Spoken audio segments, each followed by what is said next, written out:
A millionaire returns home earlier than expected and finds a disturbing silence enveloping the mansion. Suddenly he hears his daughter's voice coming from inside the closet, begging in desperation, "Let me out, I'm scared." When he opens the door, he sees the girl terrified and hurt, while his wife watches from a distance, pretending to be innocent. What he discovers that day changes everything.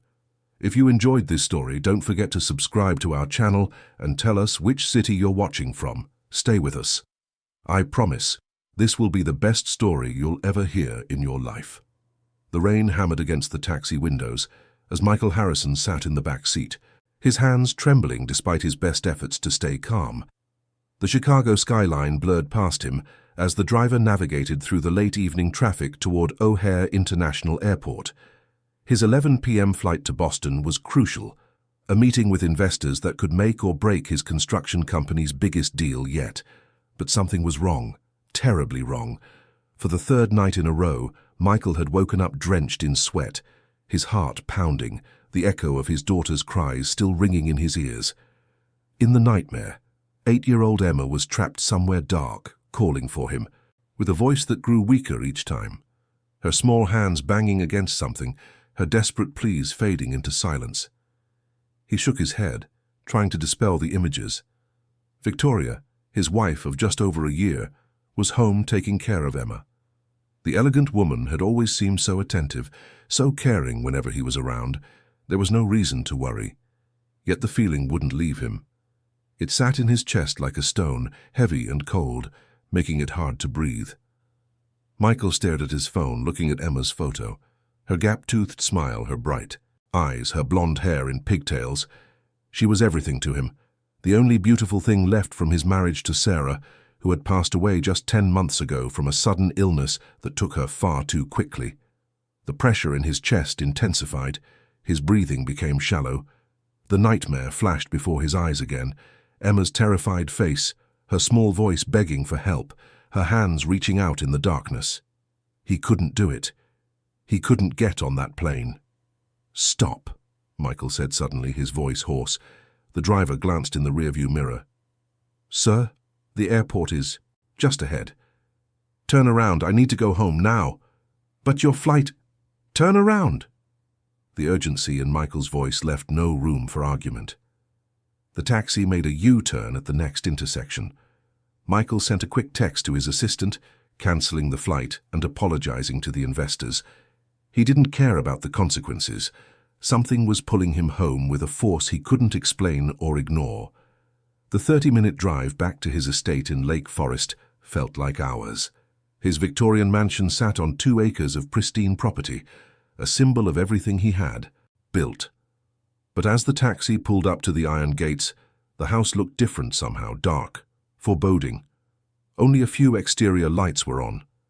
The rest of the windows were black. Michael paid the driver without waiting for change and ran through the rain to the front door. His key turned in the lock with a soft click. The house was silent. Too silent. The grandfather clock in the foyer ticked loudly, marking 10:15 p.m. Emma should have been asleep in her room upstairs. He climbed the stairs slowly, trying not to make noise, though he wasn't sure why he felt the need for stealth in his own home. Each step felt heavier than the last. When he reached Emma's door, he found it slightly ajar. A sliver of dim light from the hallway cut across the hardwood floor. Michael pushed the door open gently. The room was immaculate.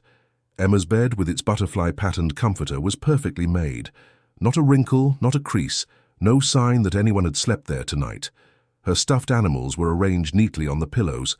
Her desk was clean and organized, too perfect, too staged. "Emma?" he called softly. No answer. He stepped inside, his heart racing.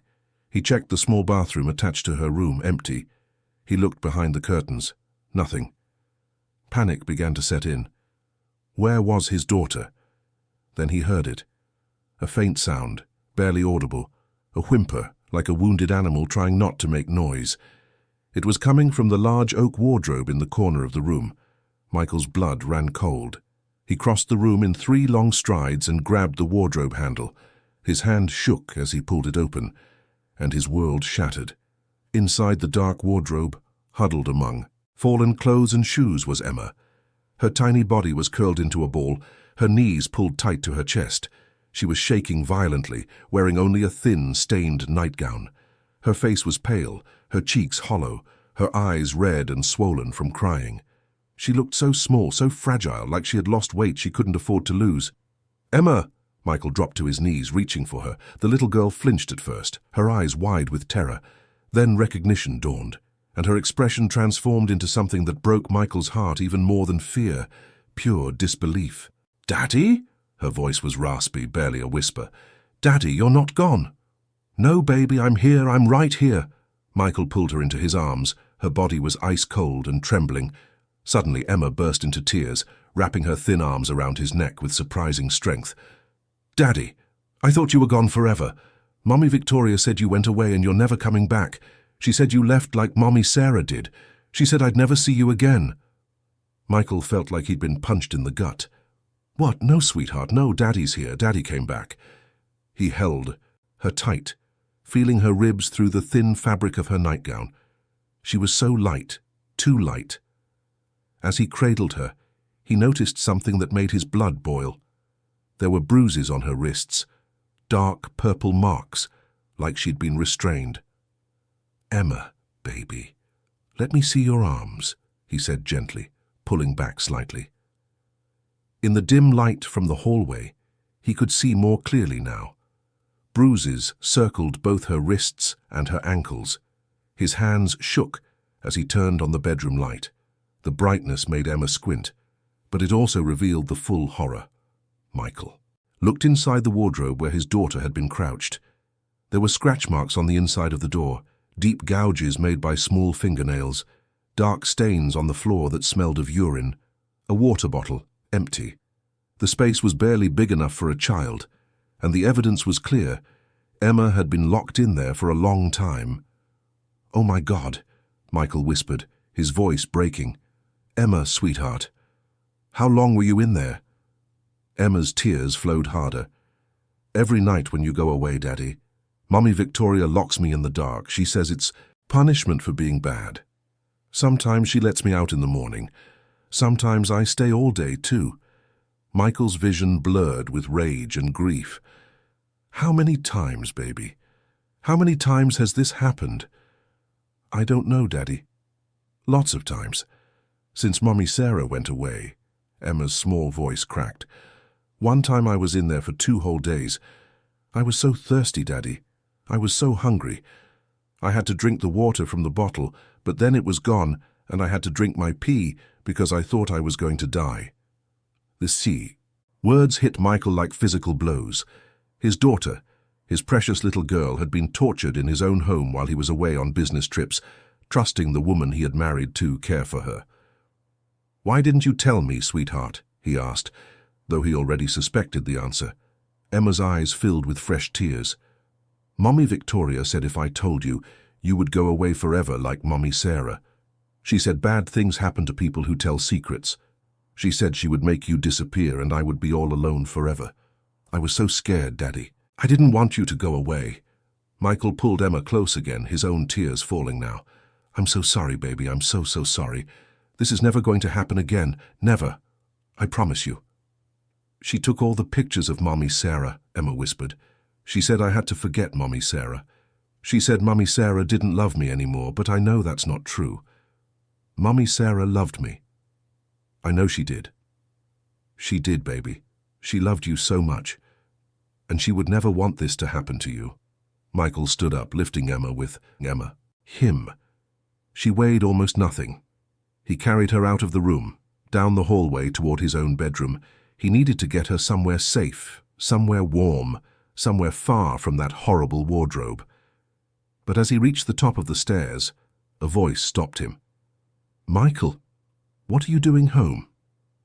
Victoria stood at the bottom of the staircase, wearing a silk robe, her dark hair perfectly styled even at this late hour.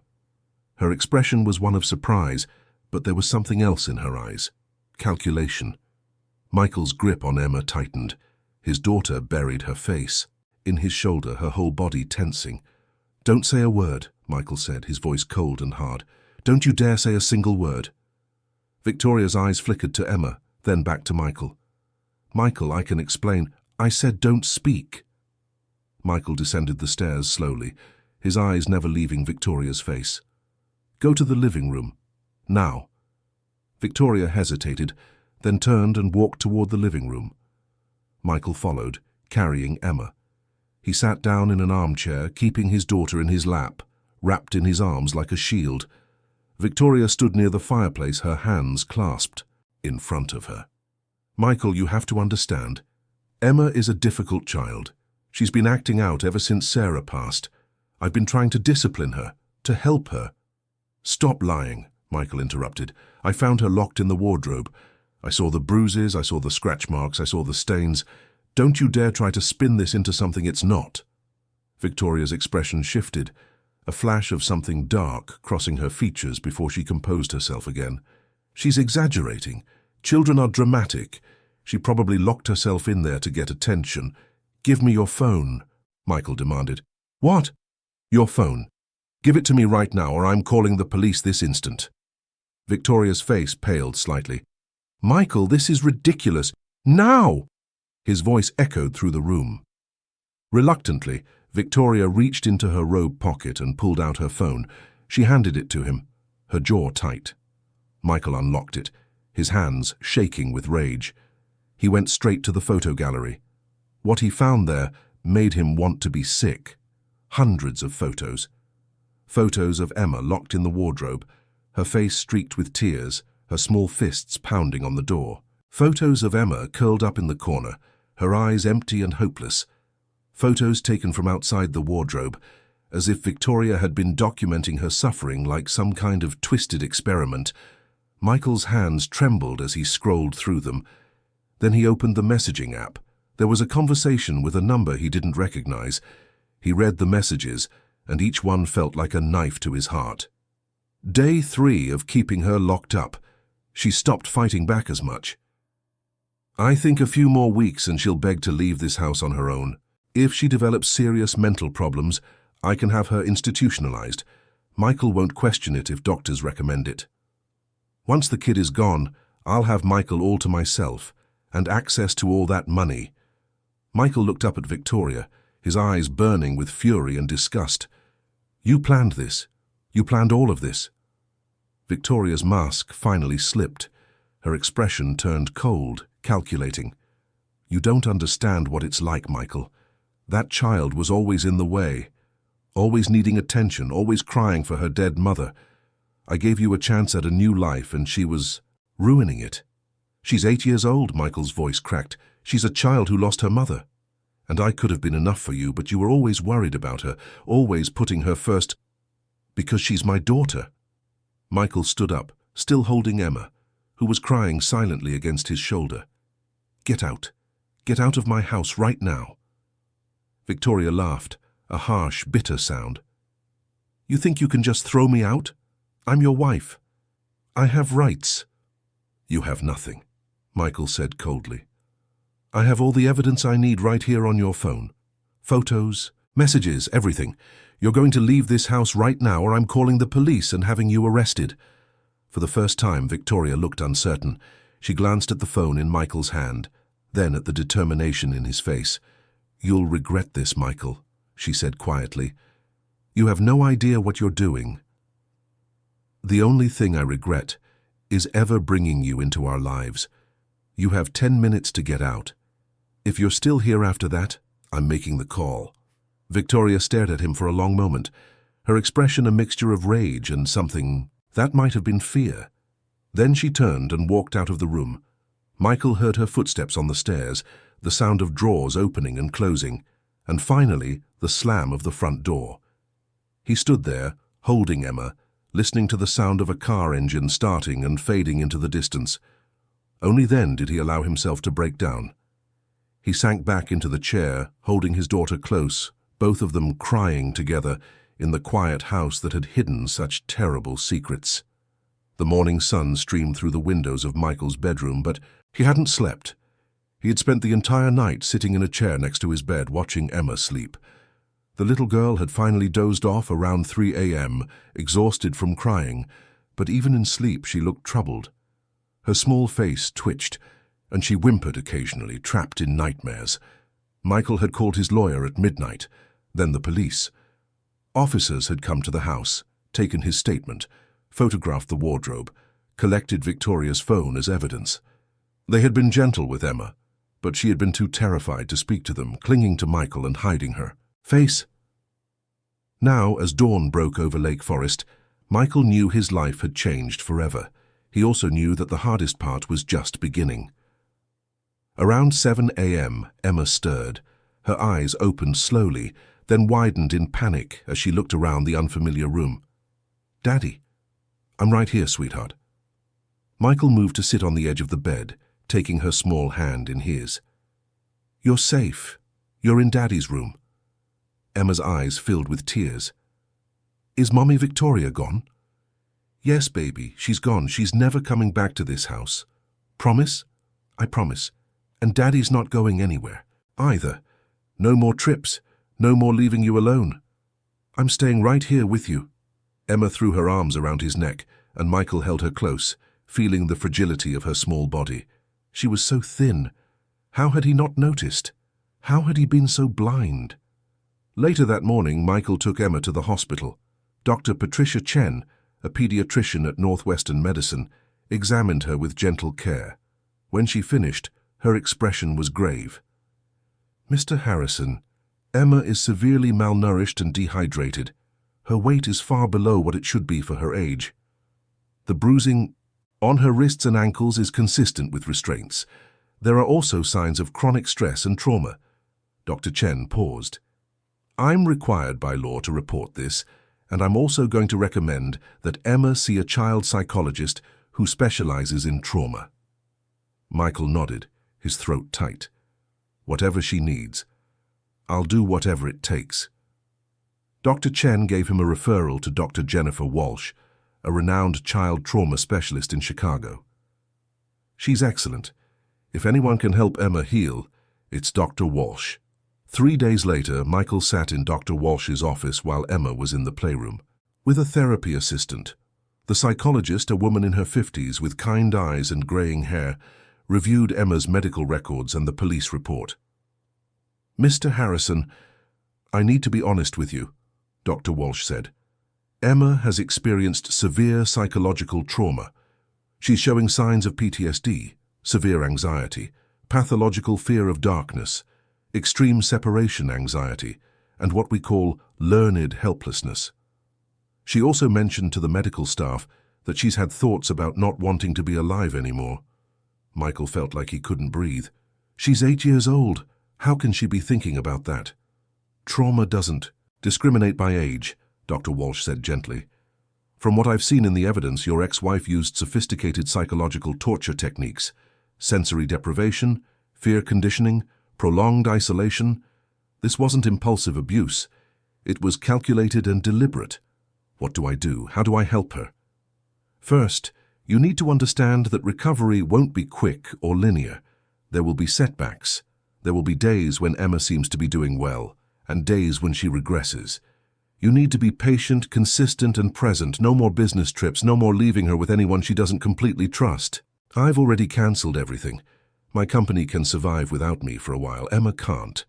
Dr. Walsh nodded approvingly. "Good. That's exactly the right priority.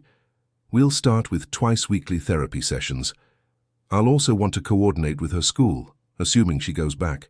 Should she go back to school?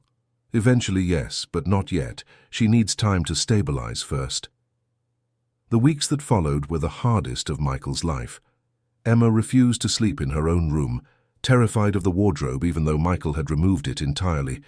She would only sleep in his room, with every light in the house turned on. Even then, she woke up screaming several times a night, convinced she was back in the dark, locked away.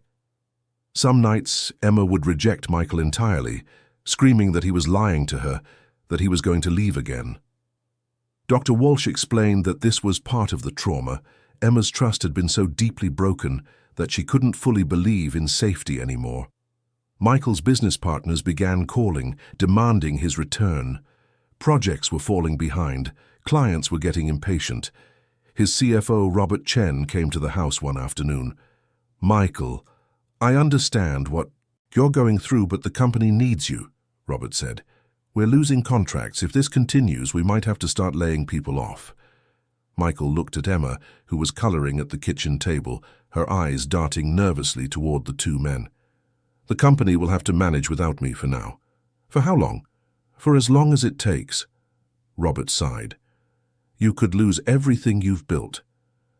I already almost lost everything that matters, Michael said quietly. The company is just money. Emma is my daughter. 2 weeks after Victoria's departure, an anonymous letter arrived at the house. Michael opened it and felt his blood run cold. The words were written in a style identical to Victoria's messages. Did you really think this was over? Did you think you could just move on and be happy? This is only the beginning. Michael immediately called Detective Sarah Morrison, who had been assigned to the case. She came to collect the letter. Victoria is in custody, Mr. Harrison, Detective Morrison said, but she could have someone on the outside sending these for her. We'll investigate. 3 days later, another letter arrived. This one was worse. Emma still remembers the sound of the wardrobe door locking, doesn't she? She still remembers how dark it was inside. That darkness will be with her forever. Emma accidentally saw the letter when Michael was reading it. The effect was immediate and devastating. She went pale, started hyperventilating, then ran upstairs. Michael found her in his bedroom, trying to squeeze herself into his closet, her eyes vacant and terrified. Emma, no, baby, come out, Michael pleaded, but she wouldn't respond. She had retreated somewhere inside herself, back to that terrible place of fear and helplessness. It took Dr. Walsh coming to the house and working with Emma for 3 hours before the little girl could be coaxed out of the closet. The setback was severe. All the small progress they had made seemed to evaporate overnight. Meanwhile, the legal case moved forward. The prosecutor, Amanda Foster, was building a strong case against Victoria. But then something unexpected happened. Victoria's lawyer arranged for her to give an interview to a sensationalist TV program. Michael watched in horror as Victoria, looking perfectly composed and sympathetic, told a completely different story. I loved Emma like she was my own daughter, Victoria said, tears streaming down her face. But Michael was controlling and psychologically abusive. He would leave for days, and when he came back, he would interrogate me about everything. Emma started acting out, having behavioral problems. I tried to help her, but she was so troubled. Those photos were taken out of context. I was documenting her behavior to show to therapists. The interviewer looked sympathetic. So you're saying you were trying to help her? I was desperate. I didn't know what else to do. And now Michael has turned everyone against me. He's using his money and influence to destroy me. The program aired nationally. Within hours, social media was flooded with debates. Some people believed Victoria. Hashtags started trending, questioning Emma's story, suggesting that Michael had coached her. Michael had to hire a PR firm and additional lawyers to combat the narrative. The stress was overwhelming, but he refused to let it distract him from Emma. Then came another blow. The prosecutor called with troubling news. Mr. Harrison, the defense has filed a motion to investigate you for possible negligence. They're arguing that even if Victoria did abuse Emma, you should have known about it. They're pointing to the fact that this went on for months while you were traveling. Michael felt sick. Are you saying I could be charged? It's unlikely, but they're trying to muddy the waters. Unfortunately, Emma overheard part of our conversation. That night, Emma had a complete breakdown. She heard Michael on the phone with his lawyer, discussing the possibility of an investigation. In her traumatized mind, she interpreted this as meaning she would be taken away from him. She stopped speaking entirely. For 3 days, Emma didn't say a single word. She stopped eating. She would sit in corners, rocking back and forth, her eyes empty. Dr. Walsh warned Michael that Emma was experiencing a severe regression. She's retreating into herself as a defense mechanism. We need to be very careful here. During this dark time, an unexpected ally appeared. Mrs. Dorothy Palmer, the elderly woman who lived in the estate next door, came to visit. Michael had barely spoken to her in the years he'd lived there. Mr. Harrison, I need to tell you something, Mrs. Palmer said, her weathered face filled with guilt. I heard things, crying, screaming, coming from your house when you were away. I called the police anonymously twice, but they said they couldn't find anything wrong. I should have done more. I should have insisted. Michael felt a mix of gratitude and sorrow. You tried. That's more than most people did. I'd like to help now if you'll let me. I raised 4 children of my own. I know a thing or two about little ones who are hurting. From that day on, Mrs. Palmer became a fixture in their lives. She would come over in the afternoons, sitting quietly with Emma, not forcing conversation, just being a gentle, grandmotherly presence. Slowly, Emma began to respond to her. Another crucial figure emerged. When Michael received a visit from Margaret Torres, the housekeeper who had worked for them until just before Sarah's passing. Victoria had fired her, claiming they needed to cut costs. "Mr. Harrison, I need to give you this," Margaret said, handing him a small notebook. "I kept notes. Dates, times, things I heard or saw that worried me. I reported it anonymously to Child Services, but nothing came of it. I'm so sorry I didn't do more." The notebook was detailed and damning. It corroborated everything and provided a timeline that strengthened the case against Victoria. 6 months after that terrible night, the trial began. The prosecution presented overwhelming evidence, photos, messages, search histories on Victoria's computer showing she had researched psychological torture techniques, testimony from medical experts, Margaret's notebook, Mrs. Palmer's statement. Victoria's defense tried to claim temporary insanity, but the evidence of premeditation was too strong. The jury deliberated for only 4 hours before returning a guilty verdict. The judge's words were harsh. "Mrs. Harrison, you engaged in systematic, calculated torture of a vulnerable child. You represent a clear danger to any child.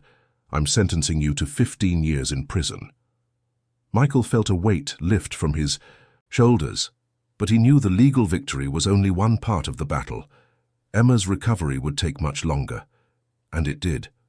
For years, Emma could only sleep with lights on throughout the entire house. She panicked at the sight of closed closets or small spaces.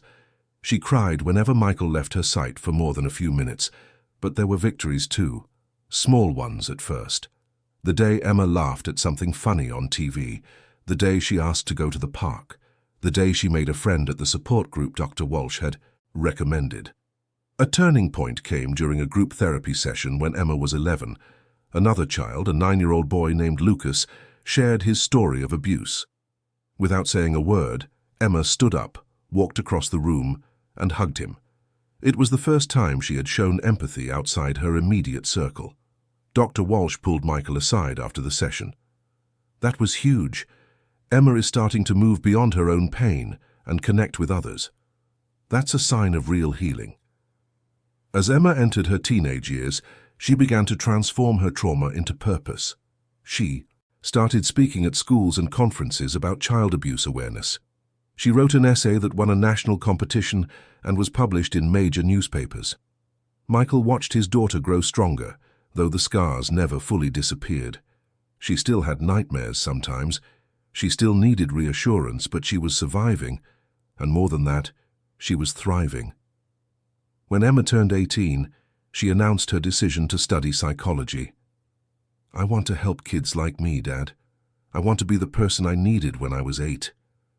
Michael hugged her tight, tears streaming down his face. "Your mom would be so proud of you. I'm so proud of you."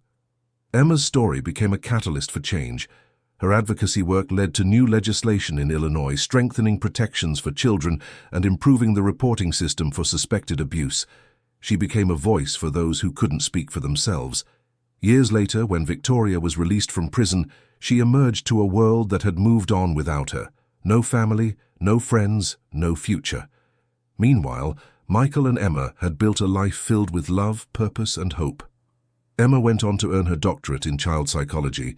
She opened a clinic specializing in trauma recovery for children. Every child she helped was a testament to her own journey from darkness to light.